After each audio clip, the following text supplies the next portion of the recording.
Hello viewers. It is really frightening to see the amount of devastation and destruction COVID-19 has created. The health science has totally surrendered to this microscopic enemy which has taken away lives of so many. It seems that the pride of 21st century science has been challenged and exposed. The degrees, certificate, prizes received in different renowned forums appears to be just paper, as we are not yet knowledgeable enough to save lives. Being a doctor, I too feel ashamed of this helpless scenario. But it also gives us strength to strive for more. In short, we are yet not safe. Saturday early morning, while lazily glancing through different news channels, a title caught my eyes: Telemedicine to be emphasized. It seems to maintain social distance.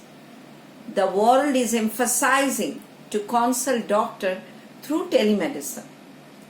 As our age-old clinic already possesses a telemedicine department, I am very well aware that in this system, doctor-patient physical interaction will be replaced by technological interface. In short, the patient connects the doctor through email, through telephone, video conference, and also sends all the necessary documents and reports based on which consultation is done. Looks easy and very much plausible in this age where technology and communication has advanced leaps and bounds. But was it equally easy in the year 1980? In a remote village in India? Walking miles then was more frequent than using the scanty rail service to travel distance. Post and telegraph service was the only mode of communication. Was it equally easy when medical science was at its nascent stage and doctors need to depend more on their five senses to diagnose a case and prescribe the medicine? So, around 100 years back, the answer would be undoubtedly a big no. But someone in that age thought things differently. My first visit to Mihijam, a small village in today's Jharkhand in India, with my guru, Professor Dr. Porimal Banerjee, was a pleasure tour. It was his hometown where his father, Dr. Parishnath Banerjee, practiced. I am very well versed with the name and fame of his father, which was glorified by the road named after him, which finally led us to his house. I was not surprised to see people pouring in to have a visit to my professor as soon as we arrived there, nor was I astonished to hear about their belief that Dr. Parishnath was like a god. But what surprised me to see huge open trunks where lots of paper were stocked, unattended years together, looked like open garbage of dirt and dust in the room where we stepped in. My curiosity was answered when my professor started by himself: "These are letters of patients requesting for treatment from my father." Leaning down, he picked a few, gave a puff, which smoked the room with dirt, and continued: "1933, Mr. M. D. Dumble, London. 1939, from Shama Prasad Mukherjee, Calcutta." Shama Prasad Mukherjee, the great politician, barrister, and accommodation. was a believer and follower of homeopathy? Was my spontaneous rapid-fire questions. Yes, Shyama Prasad Mukherjee, son of the great Ashutosh Mukherjee.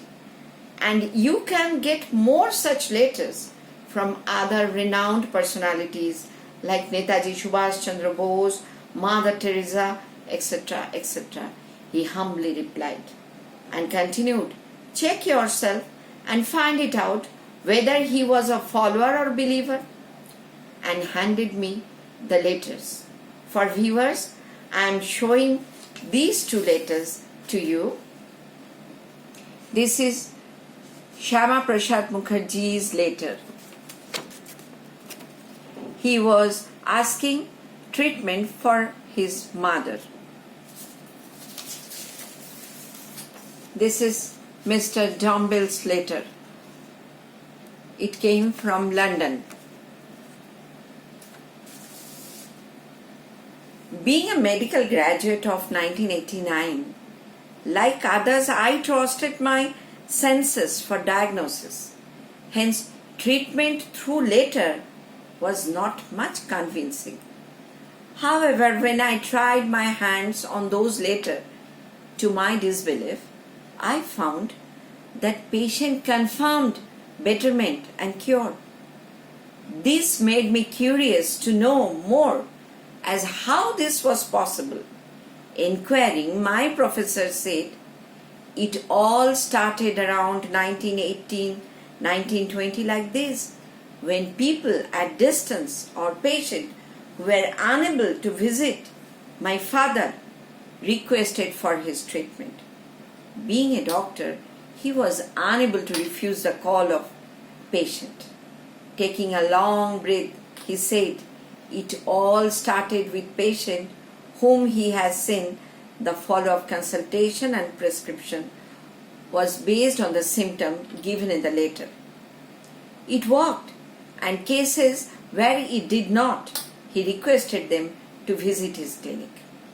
My professor's eyes were brighter when he spoke about his father. As he continued, his distant patient was used, and it had no economic, geographic, and religious boundaries.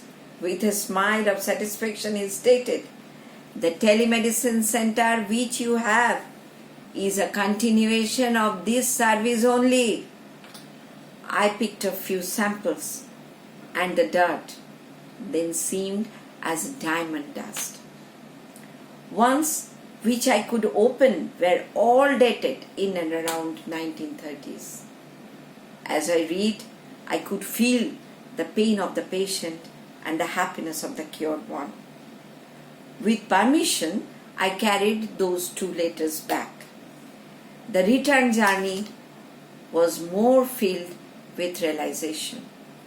I realized that a man with vision can only do so to treat patient at a distance, as he was much ahead of time, and I also realized that knowledge has no barriers of time and technology and can treat patient at distance. So, what he did 100 years back, the world is realizing and hence emphasizing today. It gives me immense pride to carry the legacy and be associated with the same organization which started more than 100 years back. Our telemedicine department today is much more modernized with the help of latest technology and communications. In this pandemic, our telemedicine department is serving patients coming from different corners of the world who are helplessly locked down at their home with their sickness. The lockdown has created a lot of hurdles, but we never stopped to serve the sufferer, as our motto stands, happy to help and help to heal. All credit goes to my staffs who supported me to keep this service unlocked in this lockdown condition. Today, the world's think tank is concerned about the dent in economy, but I presume that a bigger dent has created in the basic nature of mankind. In fact, post-COVID, we will have a totally different era. In this new era, socialization will be more on screen than on field. Free breathing will mean inhalation through mask. Handshake will be replaced by namaste, and touch, which healed so far, will be considered as crime. I feel that the world is now renovating for a better tomorrow, but in the new era, distance will be covered by technology, and hence telemedicine will really be a key for consultation. This is Dr. Ruma Bhattacharya signing off by saying stay safe by maintaining social distance physically but not mentally. God bless. Namaste.